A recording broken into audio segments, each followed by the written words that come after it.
நம்ம சப்ஸ்கிரைப் ஒருத்தவங்க கேட்டாங்க இந்த மேங்கோ ஜெல்லி செய்யறது. அது எப்படி செய்யலாம் பார்க்கலாம் வாங்க. இது செய்யறது ரொம்ப சுலபமான மெத்தடு.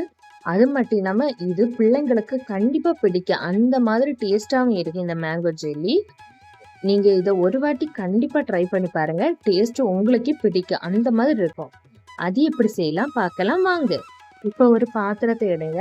அதுல மாம்பழத்துக்கு தொலியை பீல் பண்ணிக்கிட்டு இந்த மாதிரி அழுத்தி விடுங்க. இதுல ஜூஸ் மட்டும் தனியா வரும். அந்த ஜூஸை மட்டும் தனியா எடுத்து வச்சுக்கோங்க.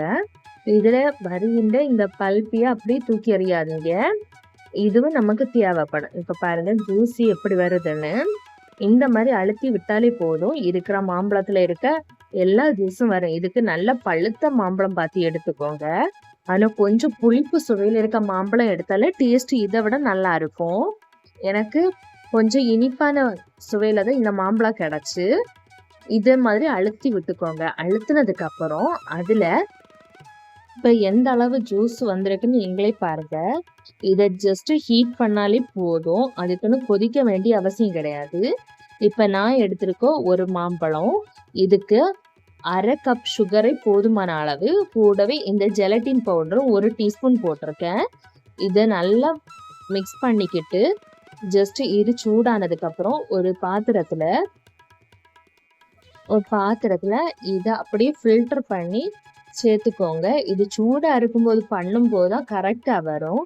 அதுவே இது ஆறுனதுக்கு அப்புறம் பண்ணுன ஜெல்லியாக மாறும். இப்ப நல்லா ஃபில்டர் பண்ணுது. இப்ப பாருங்க அதுல இருந்து ஜூஸ் அப்படியே வருது. இது ஏன் ஃபில்டர் பண்ணுதோம்னா, நம்ம ஜெலட்டின் பவுடர் மிக்ஸ் பண்ணியிருக்கோம்ல, அது எங்கேயாவது கட்டி பிடிச்சிருந்தனா அது அப்படியே இது நம்ம ஃபில்டர் பண்ணும்போது தனியா வந்துடு. அதுக்காக தான் நான் ஃபில்டர் பண்ண சொல்லுறேன். இதே மாதிரி ஒரு அரிப்பை எடுத்து நல்லா ஃபில்டர் பண்ணுங்க. ஃபில்டர் பண்ணிக்கிட்டு கரெக்டா 1 மணி நேரம் வெளியில வச்சுக்கலாம். இதை ஃப்ரிட்ஜில் வைக்க வேண்டிய அவசியம் கிடையாது. அப்படியே எடுத்து சர்வ் பண்ணா அட்டகாசமா இருக்கும். இந்த மாதிரி நீங்களும் ஒரு வாட்டி ட்ரை பண்ணி பாருங்க. கண்டிப்பா இது உங்களுக்கு பிடிக்கும்.